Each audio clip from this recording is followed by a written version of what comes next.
Padre, te queremos dar las gracias en esta mañana por darnos la oportunidad de poder reunirnos una vez más a estudiar tu palabra. Y queremos pedir, Señor, que tú nos guíes, que nos dirijas en este nuevo estudio y que seas tú guiándonos, Señor, para iluminar siempre nuestro entendimiento, nuestra mente, Señor, y que todas estas ideas, todas estas cosas que hemos estado aprendiendo de tu palabra puedan ser no mera teoría, sino que sean un entendimiento claro de lo que tú eres, Señor, de quién tú eres, y así nuestros corazones, nuestra vida puedan vivir en adoración, sabiendo que tú eres un Dios glorioso, grandioso, poderoso, Señor, más grande de lo que podemos concebir o entender. Te agradecemos, Señor, por esto y te pedimos esto en el nombre de Jesús. Amén. Amén, hermanos. Vamos entonces a una nueva clase. Como siempre partimos repasando para no olvidar conceptos difíciles que puedan haber introducido en las clases anteriores. Entonces partimos recordando, ¿cierto?, que vimos la separación entre la teología arquetípica y estípica, ya que la teología arquetípica es lo que Dios es en sí mismo, no necesita aprender, el conocimiento es instantáneo, ya. Y la teología estípica, ¿cierto?, es el conocimiento que tenemos nosotros mediado por algo, en este caso mediado por la revelación, ya mediado por la palabra del Señor, y ese conocimiento, ¿cierto?, es parcial, limitado, y como hemos repetido el versículo de Pablo, vemos como en un espejo, ¿ya? Entonces el conocimiento está mediado, no es perfecto, es imperfecto, y a partir de eso construimos nuestras teologías, ¿ya? Digo nuestras teologías porque en el cristianismo hay diversidad en algunas cosas, ¿cierto?, de diferentes puntos de vista en algunas cosas, ¿ya? Pero desde esa base, entendiendo que el conocimiento que tenemos de Dios es limitado, es finito, nuestra construcción de la teología debe ser hecha en humildad, en oración, sabiendo que somos criaturas, ¿ya?, que tratamos de entender lo que el Creador nos dejó en la revelación.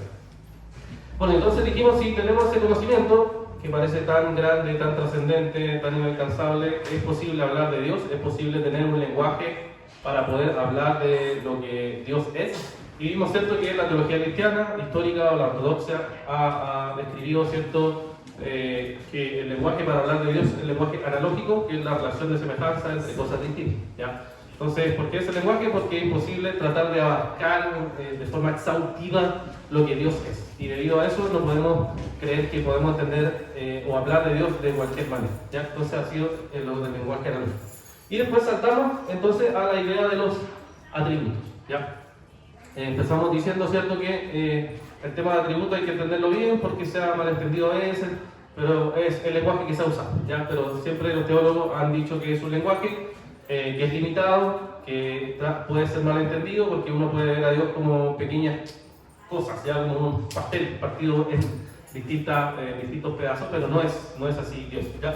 Entonces ha habido una distinción, le dije que por lo menos en la teología reformada ha habido muchas formas de dividir esta idea de los atributos, pero la que más ha perdurado y la que parece más pedagógicamente entendible es la idea de atributos incomunicables y atributos comunicables, ¿ya? Entonces, siguiendo esa distinción es la que nosotros hemos estado viendo atributos incomunicables, que son atributos que nosotros no podemos comprender porque no corresponden con nuestra experiencia, ¿ya? Y comunicables sí, porque corresponden con nuestra experiencia, como el amor, la justicia, etc., ¿ya?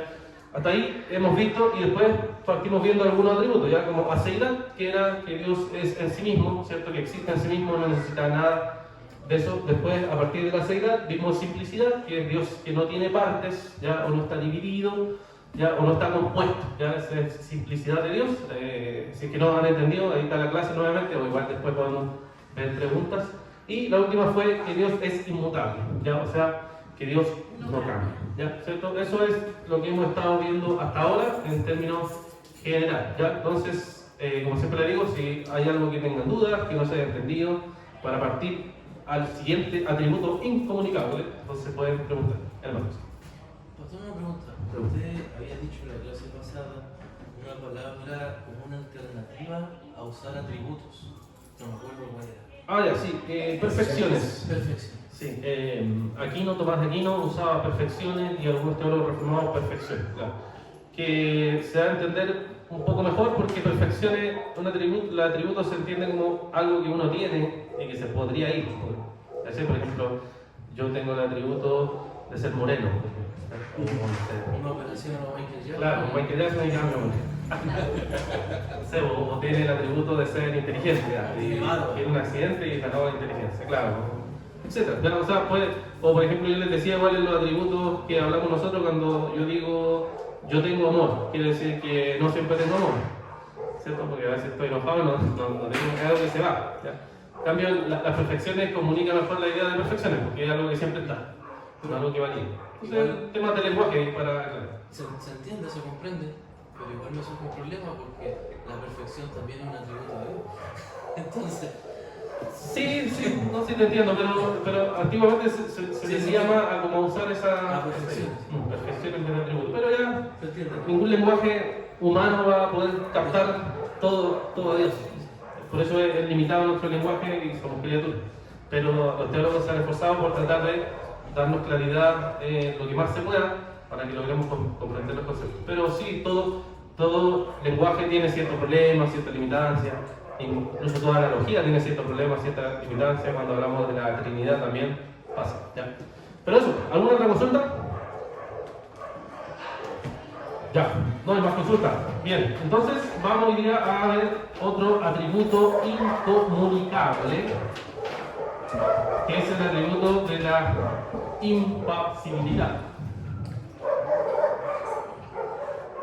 Impasibilidad.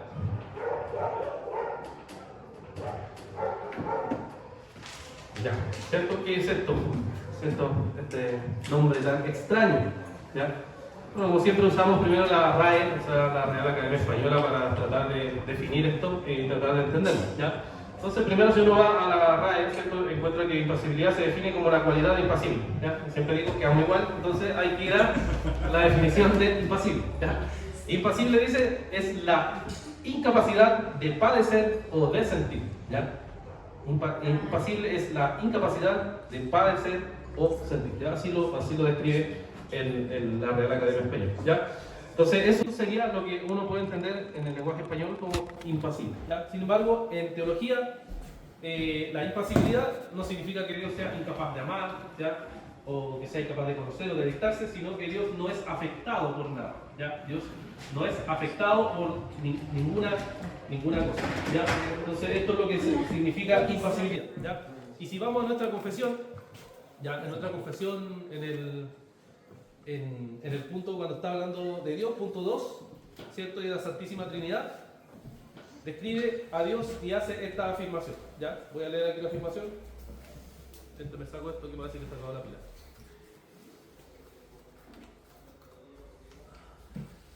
¿Sí? ¿Aló? ¿Aló? Ya.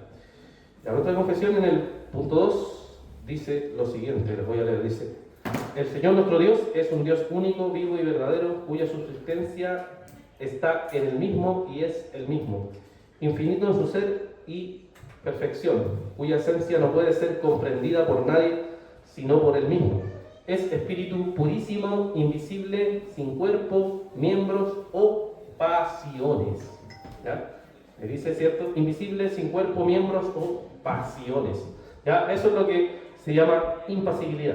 Que Dios entonces no tiene pasiones. ¿Ya? Que Dios no tiene pasiones. Eso es la afirmación que se ha hecho de la impasibilidad. Ahora, esta afirmación era común en la época de la Reforma. O sea, en la época de la Reforma era normal que se entendiera la impasibilidad como un atributo incomunicable de Dios.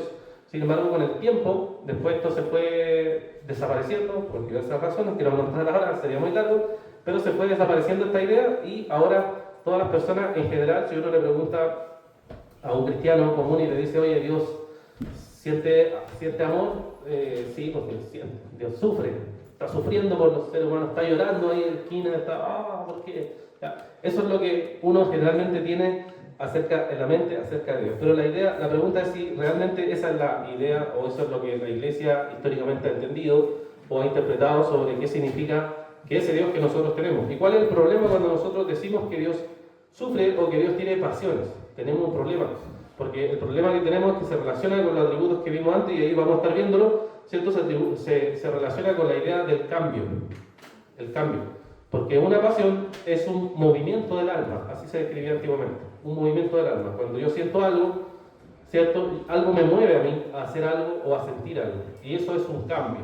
Y ese cambio, estaríamos diciendo que Dios cambia, entonces igual que nosotros cambiamos. Entonces la teología histórica ha dicho no puede ser eso, ¿ya? Porque fíjense lo que significa pasiones, nuevamente, si vamos a la RAE, lo que dice que es pasión es esto, dice acción de padecer, lo contrario a la acción, perturbación o afecto desordenado del ánimo, inclinación o preferencia muy viva de alguien a otra persona, apetito de algo o aflicción vehemente en algo. ¿Se dan cuenta? Dice que la pasión es la acción de padecer, que es perturbación o afecto. O sea, si uno dice Dios tiene pasión, está diciendo que Dios no solo padece, sino que tiene una perturbación, que tiene una acción desordenada del ánimo, una inclinación o preferencia muy viva por alguien, etc. ¿Cierto? Pero entonces, ¿qué significa eso? Si decimos que Dios tiene pasiones, eso es lo que estamos diciendo acerca de Dios, que tiene un afecto desordenado, porque eso así se define la pasión. ¿Ya? Entonces, si uno pudiera decir, entonces debemos decir que Dios no tiene pasiones, en fin, se acabó la clase.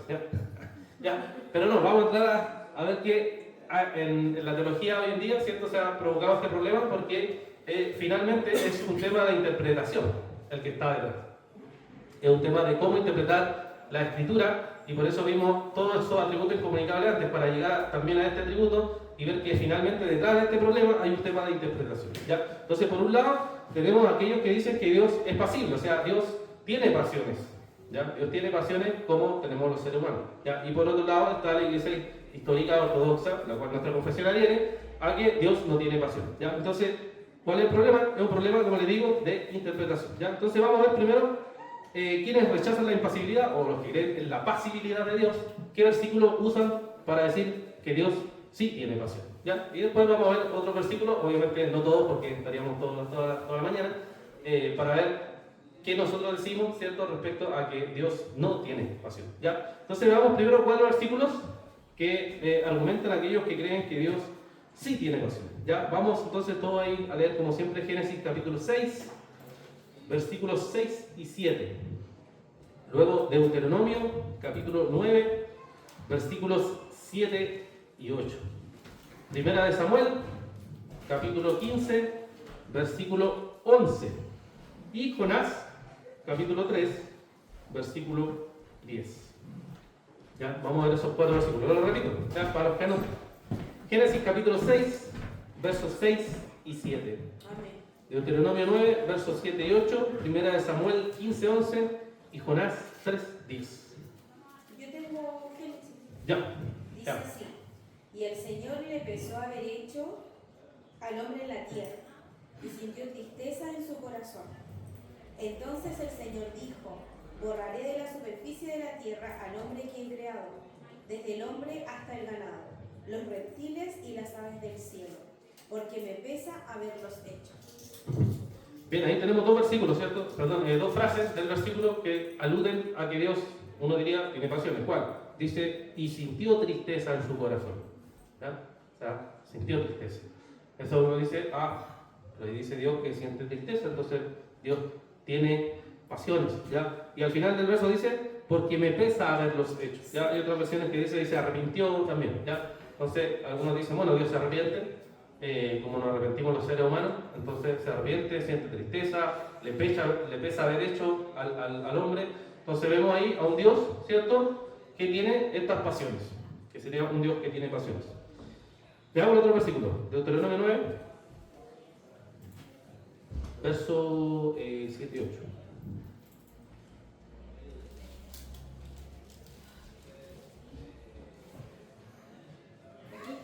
Ya no.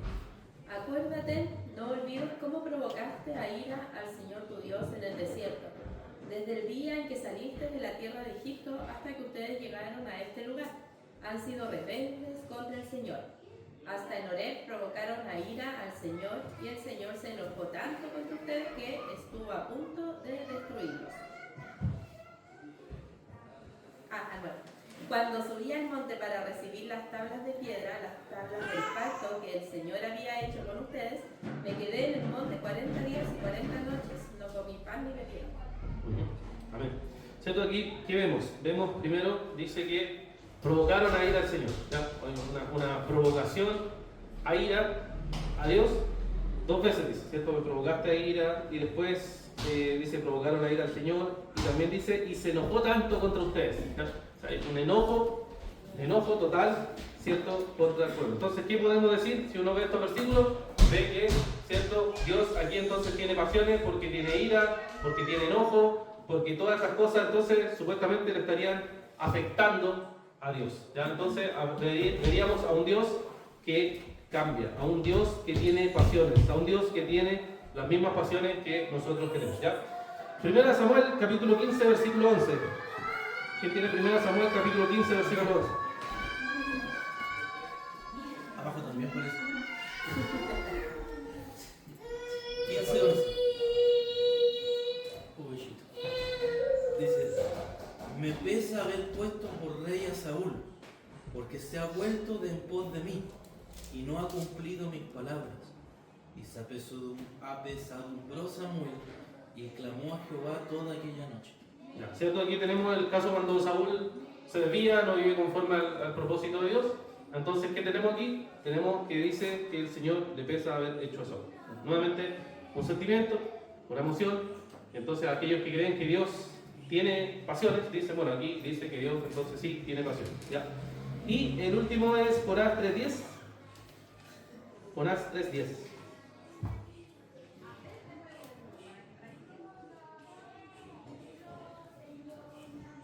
Acá.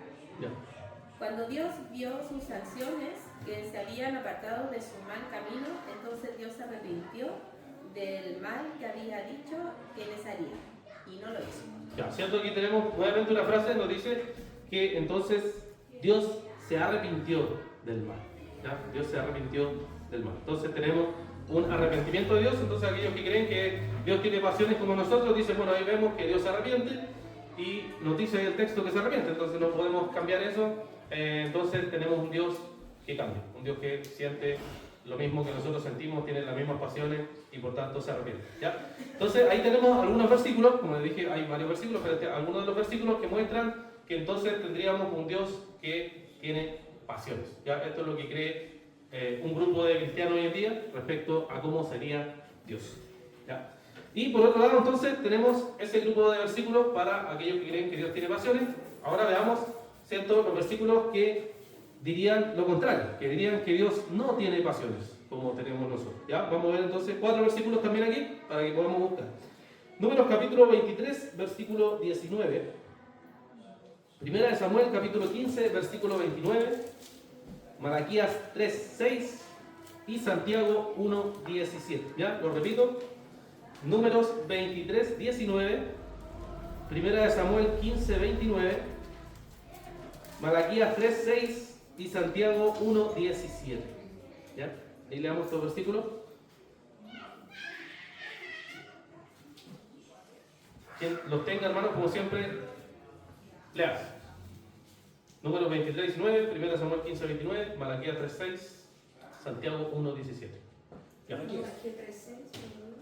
Malaquías 3:6 dice, porque yo el Señor no cambio, por eso ustedes, oh hijos de Jacob, no han sido consumidos. Ya, ¿cierto? Vimos ese versículo que está diciendo que el Señor, a pesar de los cambios que el pueblo ha tenido, Malaquías es un libro que se escribe para mostrar cómo el pueblo cambia y va o vive contrario a la palabra del Señor, y en ese versículo dice que el Señor no cambia y por tanto no han sido consumidos. ¿Ya? La inmutabilidad obviamente está ligado a la impasibilidad.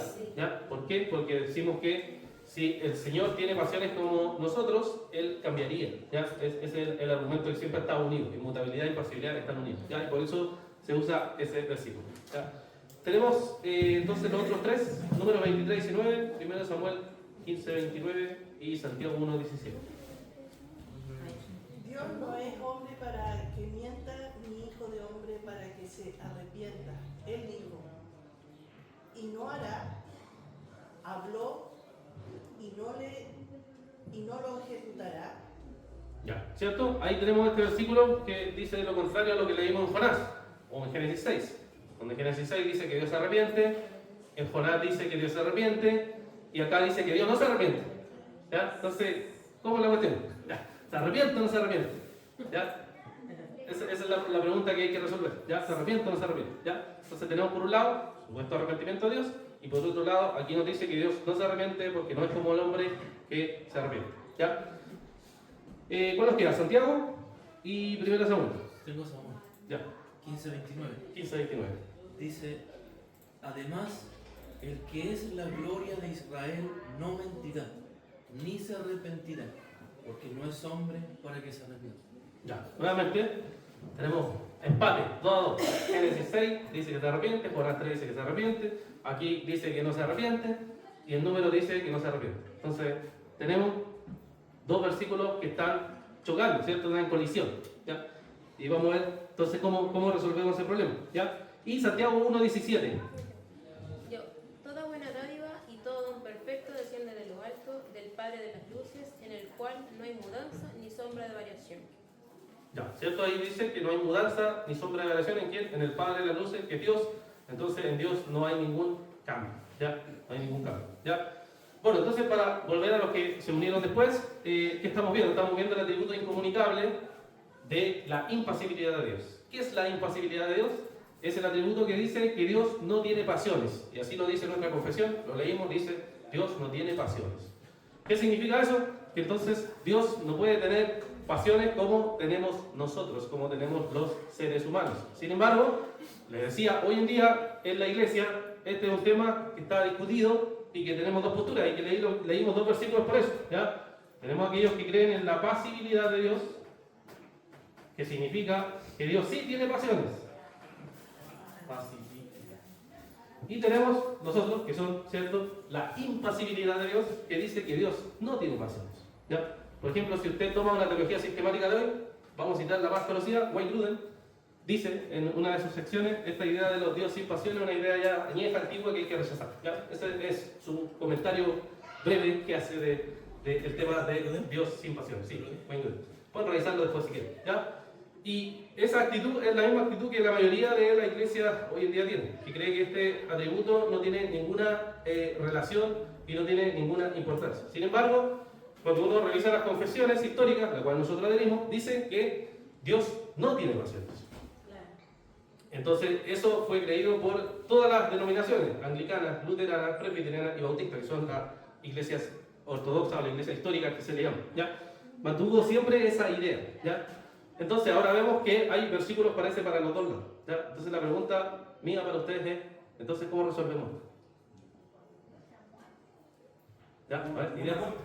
Una vuelta. Es que nosotros hoy día cuando escuchamos la palabra pasión, por lo general lo asumimos como algo positivo, no tanto negativo, como por ejemplo yo tengo pasión por el arte, pasión por el fútbol. Pero creo que antiguamente la pasión no era en ese sentido, era como, según lo entiendo, pasión viene de sufrir, del latín sufrir. Por eso es que ahí viene el conflicto de nuestra interpretación del día de pasión, por ejemplo con el concepto de pasión de Cristo. La pasión de Cristo, ¿cómo se entiende eso? O sea, de que Cristo tenía una pasión por la cruz. Entonces, uno le cuesta como entender un poquito ese concepto, hasta cuando uno no entiende que antiguamente no era el mismo significado que hoy día nosotros tenemos de pasión. Sí, bueno, le leí creo pasiones. Pasiones definido hoy es acción de padecer, lo contrario a la acción, perturbación o afecto desordenado del ánimo, inclinación o preferencia muy viva de alguien a otra persona, apetito de algo o aflicción vehemente en alguien. Eso entendemos por pasión hoy en día en español, ¿ya? Ya, pero buena parte, ya. ¿Qué más? ¿Cómo resolvemos este problema? ¿Alguna idea? ¿Se está contradiciendo la Biblia? Porque eso parece, ¿no?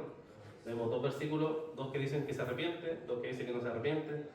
Entonces, hay que ir al hebreo y griego. Hay que ir al hebreo y griego. Ya, vamos todos a estudiar seminarios. Sí, es que se tendría que ver en qué contexto dijo eso el autor, porque si dice que no miente, no se arrepiente, está apuntando a su atributo de que él es fiel. Pero cuando vemos, por ejemplo, a Jonás, no se trata de su atributo, sino una decisión que él toma. Ahí entra su atributo de su soberanía. Es una decisión. Entonces, de acuerdo al contexto, en realidad no se contradice. Solamente él está ocupando su atributo de soberano. De que él dice primero, lo voy a hacer para mandar a Jonás desobedece, y entonces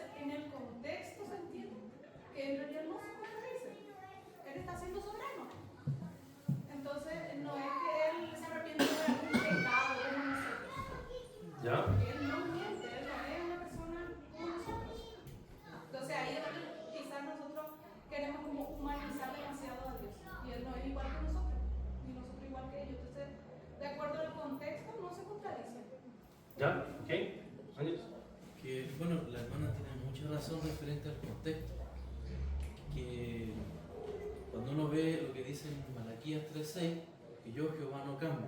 Entonces uno se tiene que tomar de ahí, ya, ok, Dios no cambia. Entonces, en base a eso viene esos son como los cimientos. En base a eso viene la construcción de todo.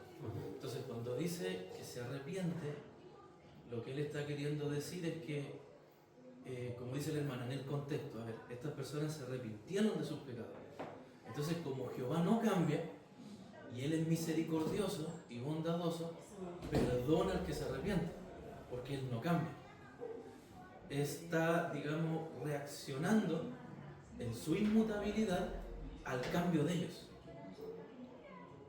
Si no se arrepienten, Él sigue con su arco tensado, porque Él es fiel y no cambia. Él es fiel a la justicia. Y acá cuando dice que Él no cambia es precisamente eso, porque Él es inmutable en sus atributos. Él sigue siendo el mismo.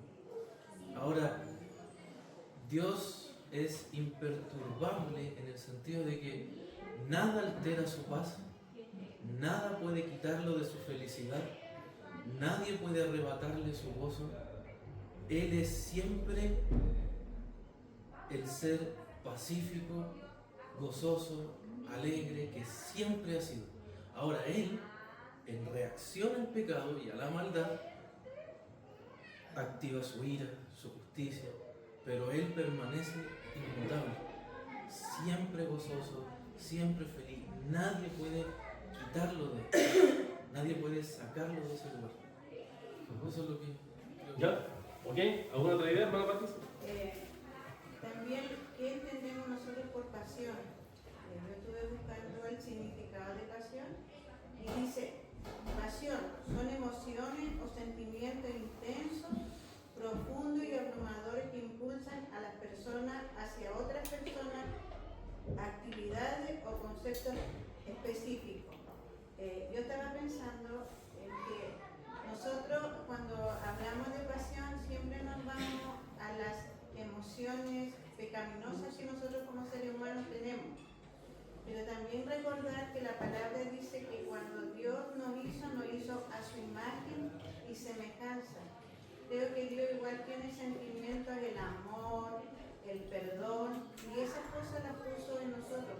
Pero cuando el hombre cayó, se perdió como esa santidad que podría haber en nosotros. Entonces, nosotros cuando hablamos de pasión, siempre lo llevamos por el lado del pecado, de lo malo, no de lo bueno. Por ejemplo, el amor, el perdón, la mansedumbre, la paz, el gozo, como decía el hermano Ángelo, que Dios, Él no cambia en eso. Nosotros sí vamos a cambiar, porque en nosotros está el pecado remanente, como se dice. Y yo creo sí que Dios también tiene pasión. Al verlo así en ese sentido, y cuando dice que Él se arrepiente, en una parte dice que cuando Noé construyó el arca, dice que después vino el diluvio, y dice que Dios se arrepintió de haber castigado a la humanidad con eso, y eso le produjo dolor. Entonces, yo creo que Dios también hay momentos en que Él debe arrepentirse de cosas que ve que le entristecen su corazón cuando tiene que castigar al hombre o castigar a su hijo. Creo que Él también tiene sentimiento. ¿Ya? ¿Alguna otra idea? Sí. Podríamos argumentar que igual lo que prevalece al final frente a estas situaciones debiera ser la esencia de Dios más que su acción.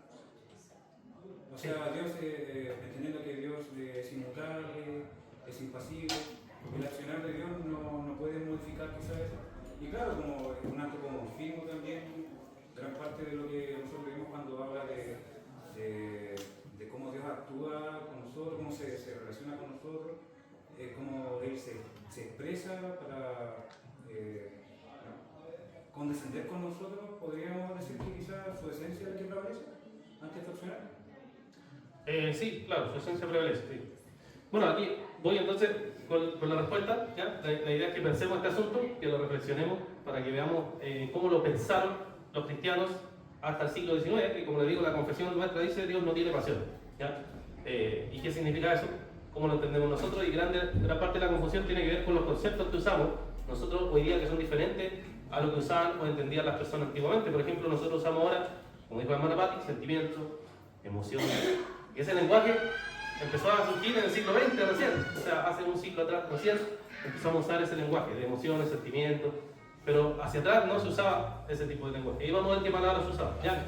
Pero veamos entonces, primero, ya, cómo ha respondido la iglesia a este evento, ¿ya? ¿Qué ha pensado, qué ha reflexionado sobre el tema, ¿ya? Y al dar esta respuesta, tengo que recordarles, si es que no han visto las clases anteriores, quizás no entiendan, pero los que han estado acá presentes o han visto el YouTube porque queda grabado, ya van quizás a entender más, ¿ya? Así que si no entienden, puedo explicar. Pero la respuesta primera que se da, aunque hay ciertas cosas de algunas cosas que ustedes dijeron, por ejemplo el contexto, que cambió el hombre y no cambió Dios, en el tema de Jonás, en el tema del diluvio, sí, el contexto se puede usar, pero más que todo se ha usado el tema del lenguaje analógico, ¿ya? Y aquí vuelve a un concepto que ya hemos visto, ¿ya? Que hemos visto en clases anteriores, el lenguaje analógico. ¿Qué es el lenguaje analógico? Es la relación de semejanza entre cosas distintas.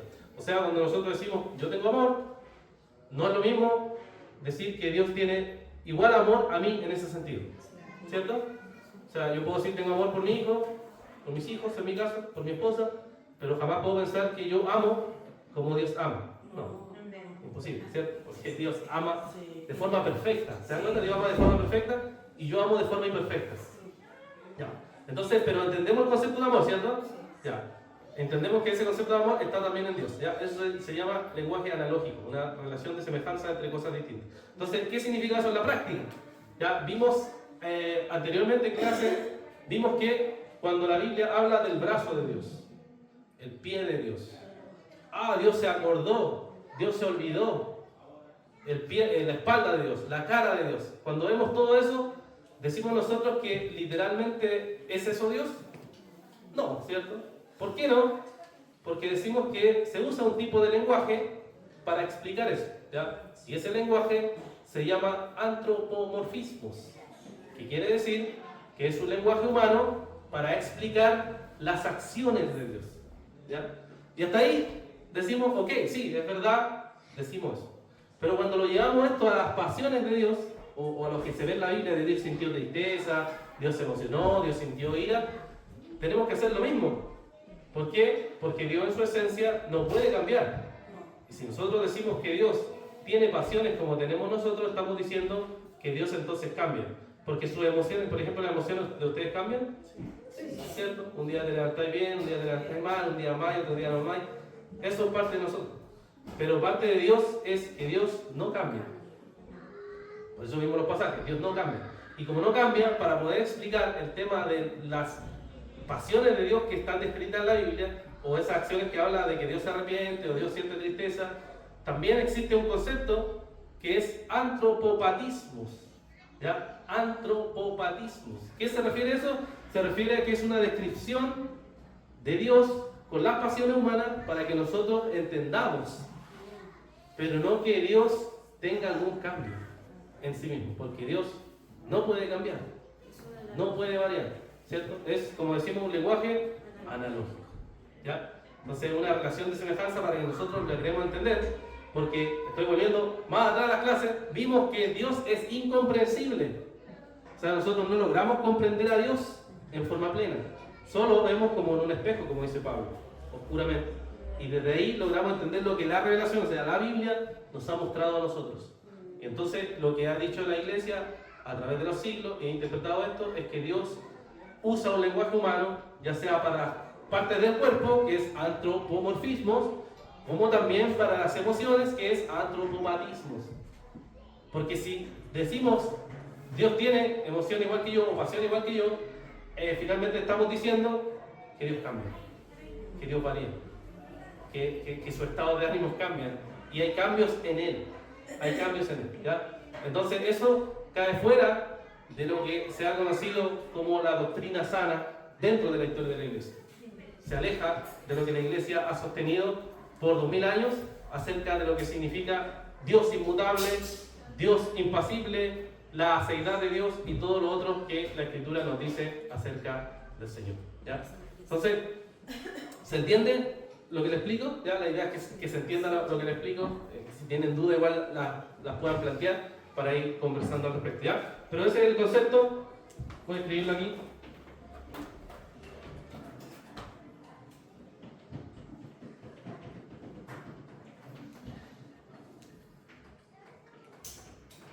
Palabra nueva. Antropopatismo, ¿ya? Que habla entonces de un lenguaje humano para describir las emociones del Señor. ¿Ya? Sí, que uno le puede decir emoción, ¿ya? Para describir, ¿cierto?, acerca de cómo Dios usa un lenguaje para que nosotros logremos entender eso que Dios está ejecutando, ¿ya? Pero no es que Dios en sí tenga las mismas pasiones, ¿ya? ¿Por qué? Porque si uno cede ante eso, entonces la pregunta que sigue es, entonces si Dios tiene pasiones como nosotros, podríamos decir que Dios también es como nosotros en el sentido de la forma física. Y después avanzamos hacia todo, y lo que pasa es que, no sé quién lo dijo, es que finalmente nos construimos un Dios humano. Como los dioses paganos. Los dioses paganos, ¿qué características tenían? Los dioses griegos y romanos, ¿saben qué características tenían? Pasiones, pues. Se enojaban, tenían celos, mataban, así, porque estaban, los dioses griegos, sí, tuvieron clase de los dioses griegos y romanos. Una de las características de ellos que eran seres pasibles, o sea, cambiaban constantemente, sus emociones variaban, sus pasiones variaban constantemente, y cuando llegó el cristianismo, los cristianos dijeron, no, el Dios que nosotros creemos no es un Dios como los dioses paganos, no es un Dios igual.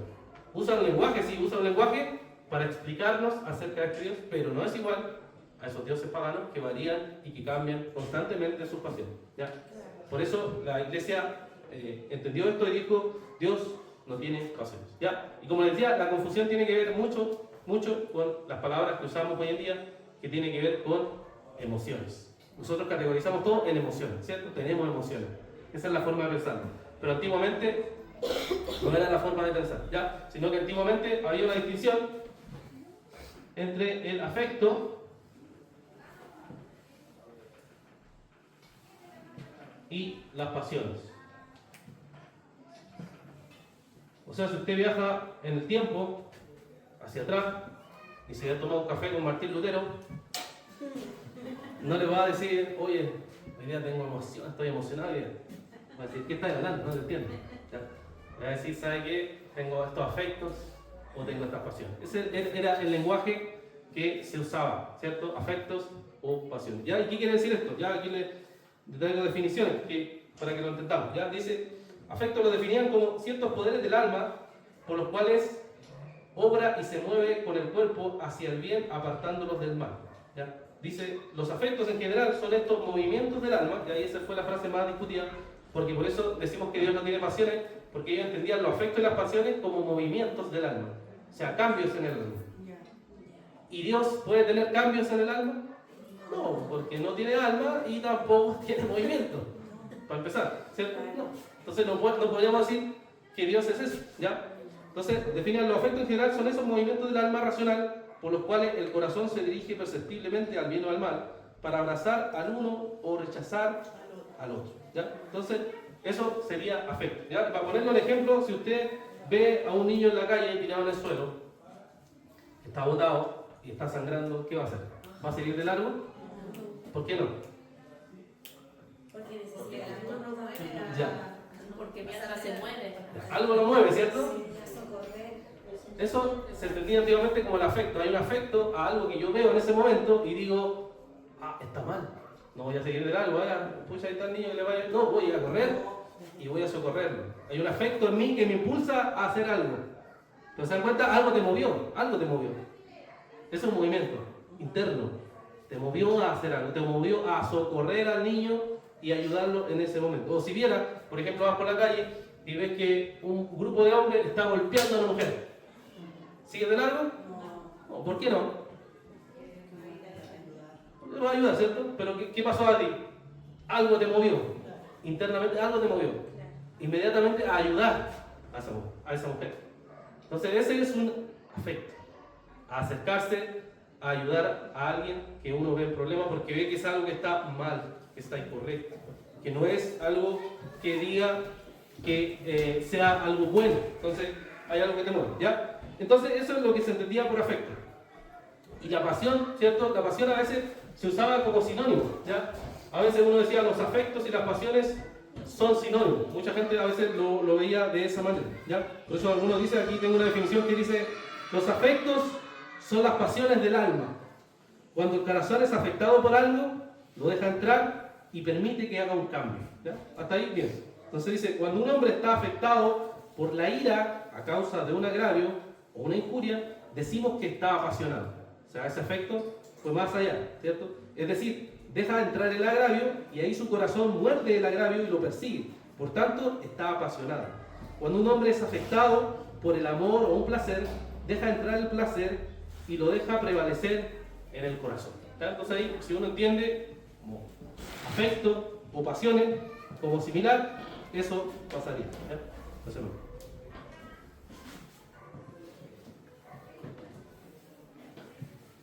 Ya. Por ejemplo, amar es un afecto, dice aquí, pero la lujuria es una pasión. Enojarse es un afecto, pero airarse es una pasión. Y entristecerse es un efecto, pero abrumarse por el dolor es una pasión. La intensidad del afecto lo convierte en pasión y presupone una irracionalidad o descontrol por parte de la persona. Un hombre en lujuria, airado, con el corazón roto, no tiene control de sí mismo. ¿Ya? Entonces, la pasión se entendía como el descontrol, como la irracionalidad. ¿Cierto? Eso hoy en día, por ejemplo, decía el hermano, ¿cierto? Que hoy vemos la pasión de forma más positiva, pasión por el fútbol, pasión por el... Ya, pero en el mundo antiguo, pasión es negativo. Pasión no es positivo. Pasión es descontrol, pasión es irracionalidad. Pasión, ¿cierto? Cuando me enojé, pero me enojé y le pegué a veces. Perdí el control, me descontrolé, sentí pasión. ¿Ya? Así se entendía. Entonces, por eso el lenguaje hoy en día es diferente, ha cambiado. Entonces, cuando nosotros escuchamos Dios no tiene pasiones, pensamos, ¿cierto? Lo que decía quizás la hermana Patti, que decía, ¿cierto? Que es un Dios indiferente y frío. ¿Significa eso? No, no significa eso. Ahí vamos a ver qué significa. No significa que Dios no esté ni ahí, digamos, con la situación humana. Diga, da lo mismo que les vaya bien. ¿Ya? No, al contrario. Decir que Dios es impasible es decir que Dios ama siempre, sin variaciones, sin cambios. Que su amor no varía. Y nuevamente, ejemplo humano, usted cuando ama, varía. Porque a veces uno ama a la esposa y a veces pecaminosamente está enojado y no ama a la esposa. O a veces ama a los hijos y a veces pecaminosamente está enojado contra los hijos. Está sintiendo pasiones, ¿cierto? Está descontrolado. Estos cabros chicos ya me tienen cansado. ¿Cierto? ¿Pero les pasa o no les pasa? Sí, sí, nos pasa. A ver, eso... Todos dicen así, ya. Ahora. ¿Qué significa eso? Significa movimientos en el alma, ¿cierto? Hay algo interno que usted, ¿cierto? Siente ese fuego de enojo. Ese es un movimiento interno del alma, es una pasión. Entonces, ¿Dios es así? No. Dios no es así. ¿Dios siente ese cambio, esa variedad que sentimos nosotros en el alma? No. No siente eso. No puede sentir eso, porque Dios, nuevamente, es inmutable. Y ahora, eso es cuando uno tiene que entender, entonces, cuando decimos que Dios es impasible, no significa un Dios frío y distante. Es lo contrario, hermanos. Es lo contrario. Es que Dios no tiene pasiones, cuando estamos diciendo pasiones, con el lenguaje de ellos, pasiones pecaminosas. Descontrol, enojo, ¿cierto? No, no tiene nada de eso. Y si tiene cosas buenas, como decimos amor, sí tiene, pero no cambian. No varían. Las condiciones humanas, o sea, el contexto humano, lo que nosotros hagamos, no lo hace variar a él. Nosotros cambiamos. Nosotros variamos, nosotros cedemos o pecamos, pero Él no. Él se mantiene igual siempre. Y por eso, volviendo a la inmutabilidad que vimos la semana pasada, sus pasiones son siempre iguales, sus promesas son siempre iguales, sus juicios son siempre iguales, ¿cierto? Todo lo que Dios ha dicho va a pasar y no va a variar. No puede variar, es imposible, porque Él es inmutable, Él es impasible. ¿Ya? Hermano, sí. Sí, pensando un poquito, volando la imaginación un poco, por todo lo que acabamos de recibir. ¿Podríamos explicar un poco esto también, entendiendo cómo es que nosotros somos afectados según nuestra experiencia? O sea, en nuestro diario vivir nosotros no anticipamos cosas. Nosotros muchas veces somos afectados por cosas que ni anticipamos. Por ejemplo, un mal comportamiento de uno de nuestros hijos chicos, un accidente que no pudimos como prever, esas cosas sí nos afectan. Ahora, si pudiéramos como anticipar un poco ciertas cosas, podría quizás en cierta medida no afectarnos tanto. O sea, esto es un lenguaje súper limitado. Pero en cambio en Dios no pasa así porque Dios no tiene nada, cosas que lo pueda como asombrar o pudiera como tomar por sorpresa. En Dios no existe esa experiencia también. Sé que esto va muy de la mano con los decretos, con cómo Dios predestina las cosas, pero quizás nosotros sí lo experimentamos también porque no anticipamos las cosas que nos van a suceder y a nosotros sí nos afectan todas las cosas que varían en el tiempo. Claro, sí, o sea, uno puede explicar, y creo que la semana pasada también hablamos cuando hablamos de la inmutabilidad y el caso, por ejemplo, de Jonás o de Génesis 6, cuando habla ahí de arrepentirse, bueno, uno puede responder es que es un lenguaje antropopatismo para explicar algo. También uno puede responder en el contexto que te está indicando que el que cambió no fue Dios, sino que cambió el pueblo. O sea, hay varias posibles respuestas, pero una desde la doctrina de Dios también puede ser esa. O sea, Dios sabe el futuro, y como sabe el futuro y los posibles futuros, que también sabe la confesión, Dios sabe cómo va a actuar el hombre. Entonces, a partir de eso, Dios ya decretó algo. ¿Me entiendes? No es que esté esperando, a ver, esperemos a ver qué va a elegir. A, B, C, D. Ha elegido D, Jataco, eligió A. No, Dios sabe cuál va a elegir. Él sabe los accidentes, sabe cuándo vamos a morir, sabe lo que vamos a sufrir, Él sabe esas cosas. No hay nada que a Él lo sorprenda, como bien tú dices. No hay nada que a Él nos deje así como, oh, chuta, no sabía que iba a hacer esto. No, Dios sabe lo que nosotros ya íbamos a hacer. Entonces, a partir de eso, Dios ya decretó todas esas cosas. Y no van a cambiar, porque Dios es inmutable. Tampoco lo van a hacer mover a Él en su ser, porque su amor es siempre inalterable, o su ira es siempre inalterable, o su justicia es siempre inalterable, ¿me entiendes? Lo mantiene igual. Lo que cambia a nosotros. Nuestro mundo es cambiante, nuestro mundo tiene tiempo, nuestro mundo tiene cambio. Hermana, sí. Sí, es que ahora que lo dice así, recordaba lo que pasó con Jonás. Jonás no quería ir justamente a Nínive por eso, porque él dice, yo sabía que tú eres misericordioso y compasivo. Por eso no quería ir. O sea, él apela a su atributo, a su inmutabilidad de que él es así. Claro. Entonces, por eso, como Jonás era rencoroso, como Jonás era malo, en su corazón hay pecado, él por eso no quería que se le perdone a Nínive. Entonces, el que cambia ahí es Jonás también en su corazón malvado, pero Dios es misericordioso y Dios es compasivo. Entonces, es justo lo que están diciendo, que Dios no cambia al final. Claro, por eso les decía que está conectado. Inmutabilidad e impasibilidad están de la mano. En verdad, todos los atributos incomunicables que hemos estado viendo están todos conectados. Entonces, todos se relacionan uno con otro. ¿Ya? Pero eso es importante entenderlo para saber cómo bajar esto de la impasibilidad, que, como decía, puede ser un lenguaje extraño o sorprendente, pero es parte de lo que la Iglesia ha afirmado siempre como algo de Dios. Tengo una pregunta. Ya. Para que me la explique. Ya. Timoteo, cuando dice que Dios no nos ha dado un espíritu de cobardía, sino de poder, amor y dominio propio, ¿se refiere a que el espíritu es de dominio propio, pero porque tiene dominio propio? ¿O es de dominio propio? O sea, como que el Espíritu Santo lo tiene. No, significa que No, ¿qué el significa? Espíritu Santo nos dio la capacidad para tener dominio propio. Como seres humanos. Como ser humano, claro. O sea, en el poder del Señor, pues Él nos capacita para que nosotros tengamos paciencia, dominio propio, etc. Ya lo entendí. Ya, para ir finalizando entonces esta clase, hermanos, como siempre tratamos de bajar esto algunas aplicaciones, ¿ya? Algunas aplicaciones de la impasibilidad, ¿ya? La primera sería que el amor de Dios no cambia cuando nosotros cambiamos, ¿ya? La impasibilidad significa que Dios no nos ama más o nos ama menos cuando nosotros tenemos una buena semana en leer la Biblia, en orar, etc. No, porque Dios no lo hace variar su amor por lo que nosotros hacemos o no hacemos. No varía, no. El amor de Dios siempre está. El que cambia es usted. El que cambia somos nosotros. Pero Dios no. ¿Ya? Dios no está de buen humor un día, ¿cierto? Y otro día está de mal humor. No, no existe eso. Eso existe en nosotros. Entonces eso nos ayuda a entender que su amor es un amor estable, perfecto. Es una perfección, como decían los antiguos. El amor de Dios es una perfección. O un atributo, como decimos nosotros. ¿Ya? También, segunda aplicación que podemos pensar es que Dios nunca actúa impulsivamente. ¿Ya? Los seres humanos actuamos impulsivamente por pasiones, cuando alguien nos insulta, cuando alguien nos ataca, cuando alguien nos dice algo. Nosotros reaccionamos con un arrebato, con una ira, pero Dios no. Dios siempre el mismo. ¿Ya? O como le decía antiguamente también Tomás de Aquino, también usa esa frase, pero no muy entendible, Dios es acto puro. Dios siempre se mantiene, siempre es estable, nunca varía. Su amor es eterno, su justicia es eterna, su santidad es eterna, no hay variedad. Ninguna de las cosas que nosotros hacemos lo hace cambiar a Él. Nosotros cambiamos, pero Él no cambia. ¿Ya?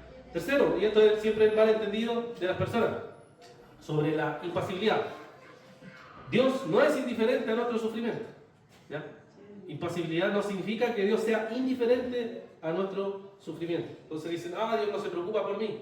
No, pero me gustaron dos ejemplos súper buenos sobre esto. Por ejemplo, cuando uno está en una cirugía y está, supongamos, a punto de morir. ¿Cómo está uno si está, yo pongo en mi caso a mi esposa, estaría a punto de morir y está en una cirugía? ¿Cómo estaría yo? ¿Estaría tranquilo? No, obvio, ¿cierto? Pero ¿quién estaría tranquilo para hacer la cirugía? El médico. El médico, ¿cierto? Él estaría, vamos a decirlo así, impasible. ¿Por qué? Porque él puede controlarse y dominarse para ayudar. Imagina a Dios. Nosotros estamos desesperados en un mundo cambiante, nosotros estamos preocupados en un mundo cambiante, pero ¿quién está tranquilo dominando todo? Dios. ¿Ya? Otro ejemplo que me gustó, el ejemplo de los bomberos. Cuando uno ve a su casa quemándose, se está quemando y todo, sabe que tienen agua, especialmente aquí en la quinta región, lamentablemente. ¿Quién está desesperado? Uno por su casa, su esposa o quizás los seres queridos. Pero quienes van, ¿cierto? Y actúan pensando tranquilamente, bueno, entre comillas tranquilamente, pero para apagar el incendio. ¿Quiénes son? Los bomberos. ¿Cierto? Ellos actúan, vamos a decirlo así, entre comillas, impasiblemente porque están atacando el problema. Están actuando. No están desesperados y llorando, no, están actuando. ¿Y por qué? Porque ellos pueden actuar de esa manera. Ahora imagina a Dios. Nuevamente, vemos nuestra vida destruida, casi quemándose. ¿Y quién es el que va a estar tranquilo guiando las circunstancias? Dios. Entonces, Dios es alguien que se preocupa, pero no como nosotros pensamos preocupación. No como nosotros pensamos preocupación. Nosotros lo pensamos desde los sentimientos, desde las emociones. Estamos llorando, sufriendo. Pero Dios está actuando de forma, por decirlo así, tranquila. Siempre sabiendo que el control está en sus manos. Y eso es la impasibilidad lo que hace eso. No es que Dios está descontrolado así fuera de control como nosotros, sino que está actuando de forma muy específica. Y ese es el Dios que nosotros tenemos. Entonces, Dios no es que sea impasible como en el sentido de que la gente lo puede entender como frío o distante. No, al contrario.